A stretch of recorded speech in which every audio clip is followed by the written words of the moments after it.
අම්මා කෙනෙකුයි පුංචි දරුවෙකුයි පන්සලකට යනවා. අම්මා බුදු විලිම ඉස්සරහට ගිහිල්ලා තමා එද්දි ගෙවත්තෙන් කඩාගෙන ආපු මල් ටික බුදුරජාණන් වහන්සේට පූජා කරනවා. මේක බලාගෙන හිටපු පොඩි ළමයා තමන් සෙල්ලම් කර හිටපු තිරිවානා ගල් කැටේ සාක්කුවෙන් එළියට අරගෙන බුදුසාදුට පූජා කරනවා. මේක දැකලා කලබල වුණ අම්මා මේ විදියට දරුවට කියනවා. හානේ බුදුසාදුට ගල් පූජ කරන්නේ නෑ. බුදුසාදුට පූජ කරන්නේ මල්.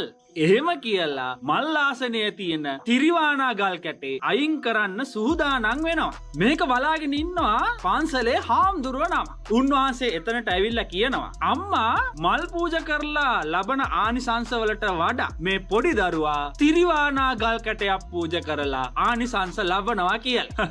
ඇත්තටම වටින්නේ මලක්වත් ගලක්වත් නෙමෙයි. ඇත්තටම වටින්නේ සිතුවිල්ලක්. සිතුවිල්ලක් ඇතුලේ හැංගිලා එන සංකල්පයක්. සංකල්පයකට ඔබ ලබා දෙන වටිනාකමක්. මේ කතාවේ අම්මට ගෙවත්තෙන් කඩන මල් වලට වඩා පොඩි ළමයාට අර සෙල්ලම් කර හිටපු තිරිවානා ගල් කැටේ වටිනවා. දාහනේ කියලා කියන්නේ අත්හැරීමට කියන තවත් නමක්. අත්හරින්න තියෙන්නේ බාහිර ලෝකයක හමුනවයි කියලා හිතන වස්තු පුද්ගලයෝ නෙමෙයි. අත්හරින්න තියෙන්නේ තමන්ම ඉතින් හදාගෙන ඉන්න සංකල්ප වටිනාකම්. එයයි සැබෑම බුද්ධ පූජාව වන්නේ.